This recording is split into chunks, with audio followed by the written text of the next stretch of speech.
শাসন ব্যবস্থা এই রাজ্যের মানুষকে ন্যায় বিচার দিতে পারে, ফলে বিভিন্ন ধরনের সমস্যা তৈরি হয়েছে। সেই সমস্যাগুলো নিয়ে মানুষ চাইছেন সেই সমস্যাগুলো দূর হোক। এটা তো বুঝতে হবে যে 15 বছরে যে জঞ্জাল এই রাজ্যে তৈরি হয়েছে সেটা তো 15 দিনে পরিষ্কার করে দেওয়া সম্ভব নয়।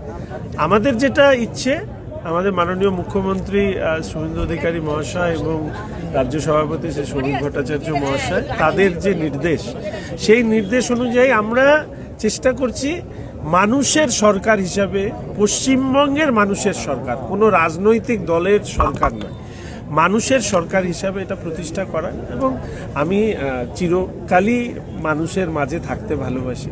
আমি বিরোধী রাজনীতি করতে যেরকম সক্ষম ছিলাম, এখন রাজ্যের সরকারের যারা পরিচালনা করছেন সেই দলের প্রতিনিধি হিসাবে মানুষের অভাব অভিযোগ দূর করবার চেষ্টা সেটা করব। এবং সরকারের পলিসি ফ্রেম হবে, এখানে কোনো ইন্ডিভিজুয়াল কোনো বিষয় নেই, এখানে সরকারের একটা পলিসি হবে, সেই পলিসির মধ্যে দিয়ে এই যে বিষয়গুলো এসছে সেই বিষয়গুলোকে দূর করবার চেষ্টা করব। 2016 সালে যারা এসএসসি প্যানেল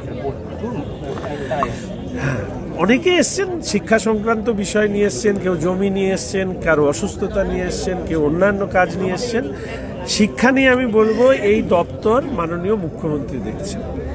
মাননীয় মুখ্যমন্ত্রীর কাছে শিক্ষা সংক্রান্ত যতগুলো বিষয় আছে তার দপ্তরের কাছে পৌঁছে দেওয়ার যে কাজ, মাধ্যম হিসেবে নিশ্চিতভাবে সেই কাজ করব। মূলত কোন কোন বিষয় সামনে?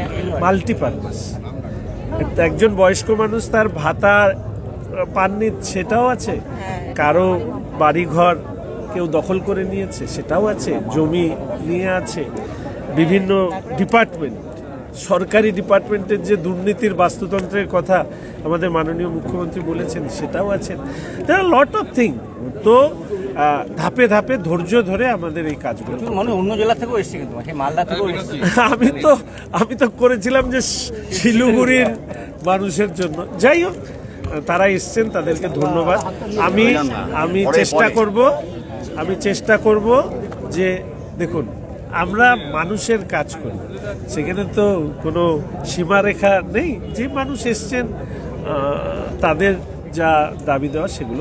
পুলিশ কর্মী দেখলাম, হ্যাঁ উনি এসছেন, ওনার কিছু সমস্যা আছে, আমি নিশ্চিতভাবে পুলিশ দপ্তরকে বলে দেবো। না দেখুন, আইনের ঊর্ধ্বে আমি নই, আমরা কেউ নই, ফলে আইনগতভাবে যার যেটা জাস্টিস পাওয়া দরকার।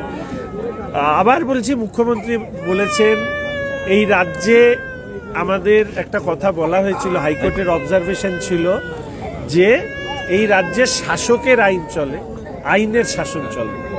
আমার কথাটাই হচ্ছে এটা, মুখ্যমন্ত্রীর নির্দেশ হচ্ছে আইনের শাসন প্রতিষ্ঠিত করে, তো ওনার নির্দেশ মতো কাজ করছে।